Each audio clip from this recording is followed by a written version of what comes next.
not go to business school because I wanted to start a business. I had no real vision of entrepreneurship. It just so happened that the thing that I learned that I really cared about wasn't happening yet. I had to create it if I wanted to do it. My focus for my master's was on social enterprise, which is using traditional business tools to address social problems.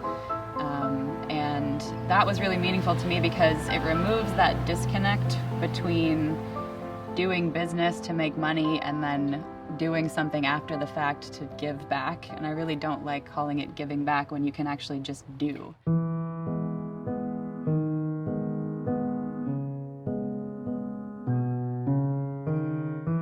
I think that there's a lot of, I've lost all faith in humanity and the government this and the world that and these people this and that, but there are a lot of people that really care. Food has become this kind of class designation, which is just so backwards because it's the one thing that everybody needs. We all have to eat food. That's the one thing that's just like, it levels the playing field. And so that's part of what we want to try to do is give people an equal opportunity to share not just any food, not just like this is the food that you can have if you have a certain lifestyle and this is the food that the other people get.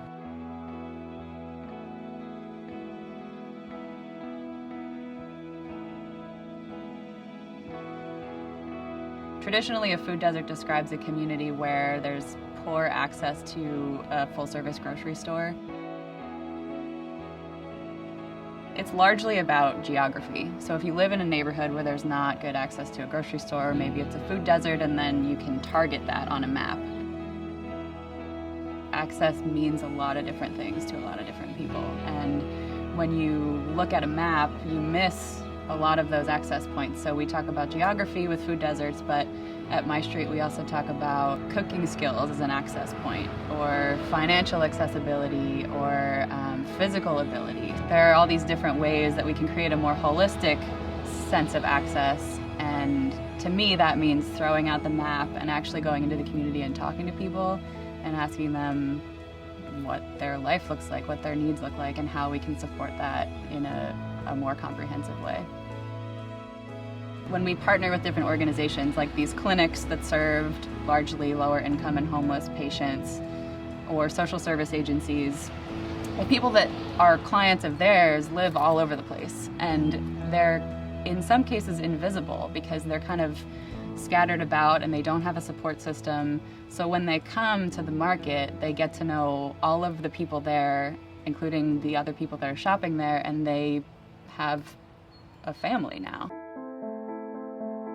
It's building community. I mean, I get to know these customers and they know me and they ask me about my cat and my life, and I ask them about their kids or what they cooked the night before. I think that that's something that used to be the case when we had smaller stores that were run by people with familiar faces and it was a part of the community. And that's something that we want to really bring with us with My Street. It's not just bringing food, but it's bringing a culture and bringing an attitude of inclusiveness and just giving people a chance to get to know each other. If we bring a mobile grocery store into a community and people come because they just want to talk, great.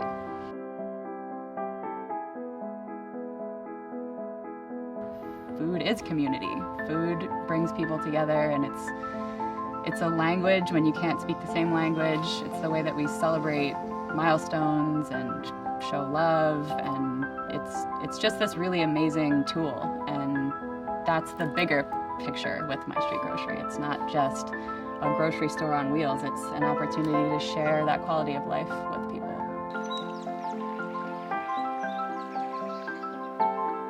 I had been running the business alone, and I just felt like I needed support. Not just money, but I wanted an infrastructure, and I wanted people around me that really were experts in things that I wasn't, and people who were passionate about the mission and who I knew would protect it and keep it authentic and real. And Whole Foods Market turned out to be that partner. The more that things like social enterprise come into the mainstream, the better, because it's not just this crazy counterculture anymore. It's like something that people are really paying attention to, and that just means maximum positive benefit, which is really, I guess, what it's all about. I found out who I was through this. I think that I was able to grow into myself, and that's a really great feeling, just to be comfortable in your own skin.